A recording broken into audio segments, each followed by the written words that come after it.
कितनी मर्तबा एक अपने आप को मतलब शर्मिंदा होना पड़ा। वो कहते आप इंडियन हो लेकिन ये क्या आपके देश में इस तरह की चीज़ें होती है। आज भी प्राउड करते हैं कि हमारा वतन है, हमारा मुल्क है, उस मिट्टी में हमने जन्म लिया है और हम उस पर प्राउड भी करते हैं, उस पर गर्व भी फील करते हैं।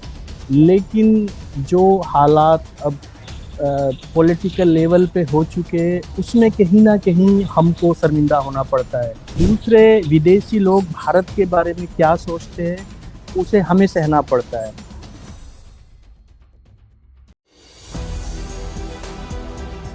नमस्कार, मैं हूं संजय शर्मा। आप देख रहे हैं 4 PM news network. Rahul Gandhi विदेश यात्रा पर हैं। हर बार वो मोहब्बत की बात कर रहे हैं। कह रहे हैं कि देश में लोकतंत्र का जिंदा रहना जरूरी है और इसके लिए मोहब्बत का रहना जरूरी है। बात में दम है, बात में तर्क है। किसी भी मुल्क की तरक्की नफरत की बुनियाद पर नहीं हो सकती। किसी भी मुल्क की तरक्की धर्म और जाति के आधार पर नहीं हो सकती। राहुल गांधी विदेश में जाकर ये बात समझाने की कोशिश कर रहे हैं। यहाँ की गोदी मीडिया उनको दिखाने को तैयार नहीं है। आज मैं आपको उनके 3 दोस्तों से मिलाऊंगा जो यूरोप में राहुल गांधी के प्रोग्राम में उनके साथ हैं। और वो दोस्त बताएंगे आपको कि राहुल गांधी असल विदेश में संदेश क्या देना चाह रहे हैं। वो दोस्त बताएंगे कि विदेशों में रह रहे लोगों के मन में भारत के प्रति कैसा भाव है।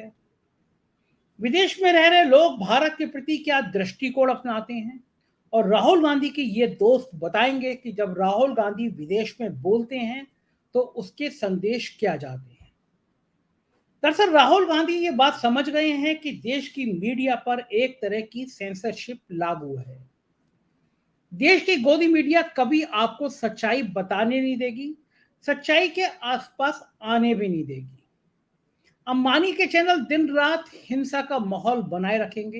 अंबानी जैसे तमाम चैनल दिन रात हिंसा का माहौल बनाए रखेंगे। वो आपके दिमाग में, आपकी जहनियत में नफरत के कीटाणु पैदा करते रहेंगे। वो चाहेंगे कि यह मुल्क में नफरत का कारोबार बढ़ता रहे, जिससे किसी पॉलिटिकल पार्टी को फायदा होता रहे। राहुल गांधी ने अपनी भारत जोड़ो यात्रा के दौरान ये संदेश देने की कोशिश करी कि नफरत से इस देश का भला नहीं होगा। और जब राहुल गांधी ने भारत जोड़ो यात्रा की शुरुआत करी थी तो जिन लोगों ने हजारों करोड़ रुपए खर्च किए थे राहुल गांधी की छवि पप्पू बनाने के लिए, उन्हें सपने में भी अंदाजा नहीं था कि राहुल गांधी की छवि पप्पू तो नहीं, एक दूसरे गांधी की बनकर उभरेगी। और हकीकत में अब राहुल गांधी जब विदेश में जा रहे हैं, लोगों से संवाद कर रहे हैं, तो समझ आ रहा है कि देश का कोई नेता किस तरह प्यार और मोहब्बत की बातें कर रहा है। राहुल गांधी के ये दोस्त ओस्लो जा रहे थे। राहुल गांधी के कार्यक्रम में शामिल होना था। एयरपोर्ट पे कुछ समय मिला और ये दोस्त भी मुझे बड़े इत्तेफाक तरीके से मिले। 4 PM देखते थे। 4 PM देखते देखते इन्होंने मेल किया। अलग अलग कोने से इस तरह मेल आते रहते हैं। तब हमारा संवाद शुरू हुआ और बोले कि दुनिया में अलग अलग देशों में 4 PM को लोग कितना पसंद करते हैं। तो ये वियना में एयरपोर्ट पर थे और एयरपोर्ट पे मुझे मुझे उन्होंने इस दौरे के बारे में बताया। तो मैं सीधे आपको ले चलता हूँ वियना एयरपोर्ट पर इन दोस्तों की बातचीत के क्रम में। सुनिएगा और मेरी अनुरोध है कि आपसे इनकी बात को दिल से महसूस कीजिएगा। तो चलते हैं हम लोग सीधा वियना एयरपोर्ट पर। बहुत बहुत स्वागत है आपको असद भाई। और ये तो बिल्कुल सरप्राइज है कि आज आपसे बात हो पा रही है। आप वियना एयरपोर्ट पर हैं और राहुल गांधी की इस यात्रा में लगातार आप लोग और आपकी टीम साथ साथ है।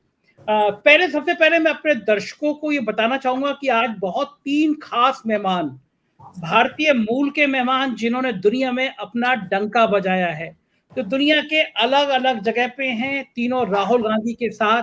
राहुल गांधी जो विदेश की यात्रा कर रहे हैं उसमें उनके सहभागी हैं, उनके दोस्त हैं, उनकी टीम का हिस्सा हैं।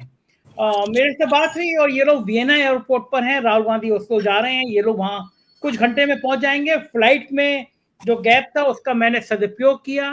बहुत बहुत स्वागत है। असद भाई, कैसी रही राहुल जी की यात्रा? आपकी पिछली मुलाकात राहुल जी की कहाँ हुई, क्या प्रतिक्रिया है? और पहले अपने बारे में थोड़ा डिटेल से बताइए हमारे दर्शकों को, फिर राहुल जी पे आइए। जी, सबसे पहले तो मैं सभी को अस्सलाम वालेकुम, नमस्कार, सत श्री अकाल और गुड आफ्टरनून कहता हूँ।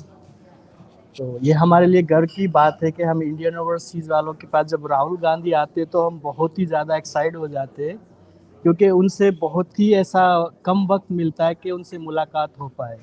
तो वो आए थे ब्रुसेल में, हम वहाँ गए, तो 1 घंटा 1 घंटे के तकरीबन वो वहाँ पे रहे इंडियन डिस्पोरा में, जिसमें काफ़ी वहाँ के लोकल इंडियंस और इंडियन ओवरसीज़ के इंडियन वहाँ पे शिरकत करा और उनका थोड़ा वहाँ पे स्पीच भी रही, भाषण भी रहा और उन्होंने बहुत अच्छी-अच्छी बातें करी। उन्होंने एक मुझे उनकी बात याद आई, उन्होंने एक इतनी अच्छी बात कही कि जो इंसान जिस काम में माहिर है, उसको उस काम में आगे जाना चाहिए। वो एक इतनी अच्छी बात उनको कही ताकि हम जो विदेशों में लोग रहते हैं, काम करते हैं, तो एक हमारा मैसेज इंडिया में ये कहने का मतलब था कि जैसे हम विदेश में आके अच्छी जॉब करते, अच्छी नौकरी करते, लेकिन हम जब इंडिया की तरफ देखते हैं और इंडिया में जाते हैं, तो वहाँ के हालात हमें ऐसे नज़र नहीं आते। वहाँ हमें कुछ और नज़र आता है और यहाँ हम देखते हैं कि हम तो अच्छे से जी रहे, रह रहे, लेकिन वहाँ आपको मालूम ही है कि जैसे हालात चल रहे हैं इस वक़्त। तो भाई मैं अभी इस विषय पे आऊँगा। पहले मैं चाहूँगा कि भारत के लोग और पूरी दुनिया के लोग जो 4 पीएम देखते हैं, मेरा भी आपसे मुलाकात ऐसी ही हुई है कि आप 4 पीएम देखते थे और आपने कहीं ढूँढ के मुझे मेल किया और फिर हमारा आपका संपर्क बना। जी, मैं चाहूँगा कि आप अपना पूरा परिचय, आप भारत में कहाँ के रहने वाले हैं, कहाँ सेटल्ड जी, हैं, क्या कर रहे हैं और अपने बाकी दोस्तों का भी परिचय कराइए हमारे दर्शकों से जी। और भारत के लोगों से। भारत में मैं उत्तर प्रदेश बिजनौर से आता हूँ और यहाँ पे तकरीबन ऑस्ट्रिया में हम 20 साल से हैं। मैं एक फाइनेंशियल कंपनी में होता हूँ, उसमें सेल्स और मार्केटिंग का काम है और जो साथ में ये इंडियन ओवरसीज़ है और अपनी जो भारतीय सभ्यता है उसको साथ में लेके चलते हैं। ये हमारे रिहान खान साहब हैं, ये इंडियन ओवरसीज़ कांग्रेस के जनरल सेक्रेटरी है और इनका अपना बिजनेस है। और ये हमारे मिस्टर सिरोज जॉर्ज है, जो इंडियन ओवरसीज यूरोप के सीनियर वाइस प्रेसिडेंट है और इनका 15-20 साल से बहुत ही ज़्यादा योगदान रहा है कांग्रेस ओवरसीज के अंदर। इन्होंने काफ़ी लोगों को इकट्ठा किया, हमको भी बुलाया, बाकी लोगों को भी बुलाया, एक प्लेटफॉर्म इन्होंने तैयार किया है। यूसुफ भाई, ये दोनों जने भारत में कहाँ के हैं और इस समय कौन ये से देश में सेटल्ड है और क्या कर रहे हैं, ये और बताइए प्लीज। जी, ये जो मिस्टर सिरोज है ये केरला से आते और यहाँ पर इनका अपना बिजनेस है। इनका एक इंडियन स्टोर है, इंडियन रेस्टोरेंट है और इंडियन आयुर्वेदा इनके कारोबार है। तो काफ़ी अच्छा इनका जो है इधर बिजनेस है और काफ़ी सालों से ये इधर ही ऑस्ट्रिया में रहते हैं, वियना के अंदर। और जो अपने रिहान भाई है ये भी तकरीबन 20-30 साल 37 ये 37 साल से इधर रहते हैं। हाँ, इनका जो है अपनी एक मोबाइल की बड़ी शॉप है और एक इंडियन खाने का रेस्टोरेंट है और जो बहुत ही अच्छा चलता है। मेरा ताल्लुक रामपुर से बहुत है। बहुत अच्छा। और सभी आप सभी को नमस्कार मेरी तरफ थैंक से यू बहुत रेहान भाई। बहुत। और हमारी तरफ से एक पैगाम है सभी के लिए कि जो राहुल जी का पैगाम है वही हमारा है कि हम सबको साथ लेकर चलें। और जो उनका पैगाम है कि कोई भी कितनी भी नफरत से बोले, हम उनको मोहब्बत से और प्यार से बोलें, ताकि मतलब है कि हम अपने आयुषी को और स्ट्रॉन्ग बनाएं। सभी को मेरी तरफ से बहुत बहुत नमस्कार। Thank you. बहुत बहुत शुक्रिया रेहान भाई। और कितनी अच्छी बात है कि आप विदेश में ऑस्ट्रिया में रह के 3 दोस्त ऐसे हैं जो भारत से जाके वहाँ सेटल्ड हुए, बहुत बढ़िया सेटल्ड हुए और मोहब्बत का पैगाम आप फैला रहे हैं दुनिया में। और सब भाई, आप इतने सालों से हैं, आप लगातार मुझसे भारत के बारे में बातें करते रहते हैं। जो सोच है, जो खूबसूरत सोच है आप लोगों की, कि भारत की जो सभ्यता है, संस्कृति है, आप बता रहे हैं कि उस ऐतिहासिक विरासत को आपके दोस्त और आप समेटे हुए हैं। क्या लगता है वो विरासत अब विदेशों में जो भारत की छवि थी, विदेशों में जो भारत का स्थान था, क्या वैसी है? या देश की, भारत की जो मीडिया बड़ी बड़ी बातें करती है, विदेशों में उस छवि से अंतर आ रहा है? हमारे यहाँ की जो उन्माद है वो कुछ असर डाल रहा है या और अच्छी छवि बन रही है? क्या छवि बन रही है भारत की इस समय? आपने बहुत अच्छा सवाल किया है। जब मैं 20 साल पहले तकरीबन इधर ऑस्ट्रिया में आया था तो एक भारतीय होने पे गर्व होता था हमें। उसके बाद वक्त गुजरा, 10 साल गए, 5 साल, लेकिन 2014 के बाद अब कुछ लोग हमें मिलते, उनका एक सवाल होता है कि ये आपके भारत में क्या होता है जो मैं खुल के नहीं कहना चाहता, जो दंगे होते हैं, औरतों को नंगा किया जाता है, बहुत ही मतलब घिनौनी हरकतें होती है। तो उसमें मुझे कितनी मर्तबा एक अपने आप को मतलब शर्मिंदा होना पड़ा। वो कहते आप इंडियन हो लेकिन ये क्या आपके देश में इस तरह की चीज़ें होती है। तो जो पहले हमें गर्व होता था कहने में कि हम भारतीय हैं, उसमें कहीं ना कहीं फ़र्क पड़ा है। अब हम कहते तो हम तो आज भी प्राउड करते हैं कि हमारा वतन है, हमारा मुल्क है, उस मिट्टी में हमने जन्म लिया है और हम उस पर प्राउड भी करते हैं, उस पर गर्व भी फील करते हैं।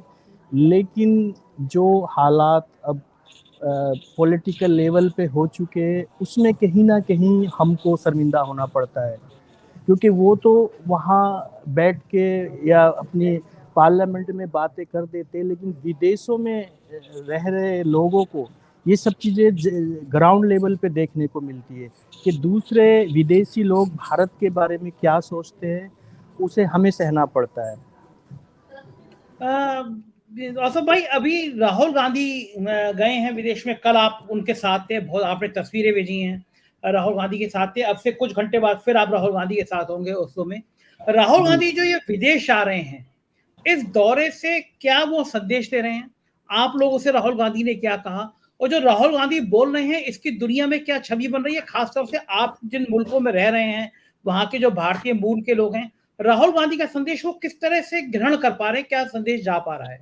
देखो, जो ये राहुल गांधी जी का यूरोप दौरा है, ये हम कह सकते हैं कि एक भारत जोड़ो का हिस्सा है।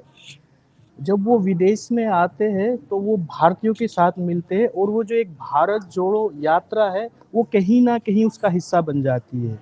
और राहुल जी जब आते हैं तो वो जैसे अब ब्रुसल में आए, वहाँ पे यूरोपियन पार्लियामेंट में मिले, वहाँ के विधायकों से मिले। उसके बाद फिर जो बेल्जियम का पार्लियामेंट है वहाँ पर वो गए। फिर उसके बाद जो है इंडियन डिस्पोरा था वहाँ पे गए। अपने जो प्रेस क्लब होते हैं वहाँ पे उनके इंटरव्यूज हुए। तो उन्होंने जो एक प्रेजेंट किया है इंडिया को, एक सेकुलर इंडिया की बात करते हैं वो। जो लोग आजकल ये सोचते हैं कि इंडिया में क्या हो रहा है, वो इंडिया की छवि को बेहतर बनाने की बात करते हैं, एक अच्छी बात करते हैं। तो भाई, ये जो संदेश है कि जो सेकुलर भारत है जिसकी बात कर रहे हैं, यहाँ पे कहा जा रहा है कि राहुल गांधी विदेश में जाके भारत की छवि खराब कर रहे हैं। यहाँ की गोदी मीडिया, यहाँ के कुछ नेता राहुल गांधी पे हमला करते हैं और कहते हैं राहुल गांधी विदेश में जाके भारत की बदनामी कर रहे हैं। आप क्या इन तर्कों से सहमत हैं? जी, ये तो सारा हिंदुस्तान जानता है कि राहुल जी एक पढ़े लिखे नेता है। उनकी डिग्री यूएस और इंग्लैंड से है और ये जो बात करते हैं उनको अच्छी तरह पता है कि जो उनका नेता वो कहीं ना कहीं उस लेवल पे नहीं आते। और राहुल जी की जो छवि है वो एक एजुकेटेड लीडर की है, और जहाँ वो विदेश में जाते हैं और जब वो बात करते हैं तो उनकी बात एक अलग होती है, एक पढ़े लिखों वाली, एक डिप्लोमेटिक बात होती है। अपने यूएस में वो गए थे, वहाँ आपने देखा होगा काफ़ी उत्साह से इंडियन कम्युनिटी के लोग मिले। उसके बाद वो यूके में आए, वहाँ के लोग बड़े उत्साह से मिले, उनसे सवाल पूछे गए, उन्होंने बेबाक और बढ़िया सबके अच्छे जवाब दिए। लेकिन वो अपोजिशन वाले कहीं ना कहीं कुछ ढूंढ लेते और वो कोशिश करते कि उनको बदनाम किया जाए या उन पर कुछ ना कुछ इल्ज़ाम लगाया जाए। और तो भाई, ये जो इल्जाम लगाने वाली परंपरा है, उसी के चलते ये लोग कहते हैं कि मोदी जी के आने के बाद से हर विदेश में रहने वाले हर भारतीय का सर ऊंचा हुआ है। हालांकि वो बात आपने बता दी कि किस तरह यहाँ के सांप्रदायिक दंगे, यहाँ हिंदू मुसलमान की नफरत विदेशों में असर डाल रही है। एक चीज और पूछना चाहूंगा आसो भाई, आप अभी भी आपके दिल में देश के लिए प्यार रहता है? आप तीनों दोस्त जो हो, देश की विचारधारा को, भारत की संस्कृति को बढ़ाने की बात कर रहे हो। रहन सहन में जो अंतर दिख रहा है, अभी G20 हुआ, विदेश से जो लोग आए, सच ना देखें तो हरे पर्दे से ढक दी गई वो बस्तियां, वो बिल्कुल मोहल्ले, जी, मैं हमने क्या देखा बिल्कुल। इस इन सब बातों की भी चर्चा होती है विदेश में कि भारत में आके हरे पर्दे लगा दिए जाते हैं? ये बातें देखो हम इंडियन तक तो बहुत जल्दी आ जाती है, लेकिन विदेशों में जो लोग रहते हैं उनको वहाँ की जो लोकल न्यूज़ होती है या आम खबरें होती है वो थोड़ा देर बाद पहुँचती है, उस वक्त नहीं पहुँचती। लेकिन ये भी एक अफसोस की बात है कि जो हमारे भाई बहन रिश्तेदार या जो भी हमारे भारतीय है वो गरीब है और उनको पर्दा लगा दिया जाता है और दिखा उनको छुपा दिया जाता है, मतलब अपने फटे हुए कपड़े हम छुपा लेते हैं और उनको दिखाते नहीं है। तो कहीं न कहीं ये एक अच्छा संदेश नहीं है विदेशों के लिए। लेकिन हमें गर्व है कि G20 हो रहा है इंडिया में, इस पे हमें गर्व है। इसमें इंडिया में इकोनॉमिकल या जो क्लाइमेट की बातें होती है उससे एक जो है अच्छा मैसेज वर्ल्ड में जाता है। और तो भाई विदेश के जो लोग आए हैं उनकी कुछ प्रतिक्रिया, कुछ पत्रकार कह रहे थे कि G20 की जो ब्रांडिंग की गई है वो मोदी जी अपने चुनाव से जोड़कर देख रहे हैं। एक विदेशी पत्रकार का एक बाइट कल से लगातार वायरल हो रही है। तो क्या विदेशों में भी है कि जो G20 के नाम पे हो रहा है, जैसे कल मल्लिकार्जुन खड़गे को बुलाया नहीं गया डिनर में, वो नेता हैं और उसके बाद में एक बड़े नेता हैं, लेकिन कहा गया कि दलित नेताएं, कांग्रेस अब इस तरह की बातें भी कर रही है। मल्लिकार्जुन खड़गे को G20 के डिनर में बुलाया नहीं गया, राज्यसभा में इतनी बड़ी शख्सियत नेता राज्यसभा, लेकिन उनको नहीं बुलाया गया। तो ये परंपराएं क्या एक खराब राजनीति की तरफ इशारा नहीं करती? क्या लगता है आप लोगों को?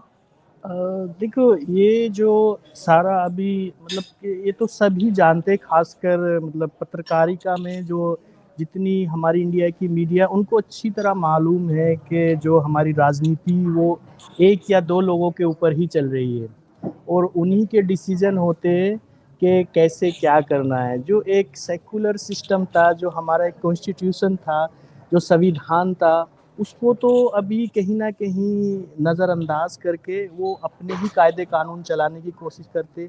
और रही बात जो अपोजिशन को वो नहीं बुलाना चाह रहा है क्योंकि वो सिर्फ़ सूट-बूट की सरकार है, तो वो अपने आप को ही प्रेज़ेंट करते। उनके कैमरे के सामने कोई आ जाए तो मुसीबत आ जाएगी, तो वो तो फिर अपोजिशन तो बड़ी दूर की बात है उनको बुलाएँगे। तो बड़ी बात है भाई। और तो भाई राहुल गांधी आप लोगों से मिल रहे हैं, आप उनके साथ हैं आप लोग। राहुल गांधी की बॉडी लैंग्वेज, राहुल गांधी के चेहरे के भाव भंगिमा और टोटल पर्सनालिटी आपको कैसी लग रही है इस समय? जो राहुल गांधी तो उनके बारे में तो जितना मैं कहूँगा कम हो जाएगा। जो उनका एक दिली रिश्ता है ना, जब वो आपने हिंदुस्तान में भी देखा होगा जब भारत जोड़ो यात्रा में वो गए, हर इंसान को उन्होंने गले लगाया।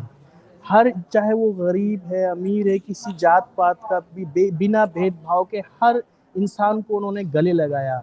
यहाँ यूरोप में वो आते, यहाँ भी ऐसे रहते, हर इंसान से मुस्कुरा के मिलते, दिल से मिलते और सामने मिलने वाला खुश हो जाता है कि ये एक ऐसा शख्स है जो कि मिलने के बाद इंसान फ़ील करता है कि कुछ एक अच्छे इंसान से हम मिले।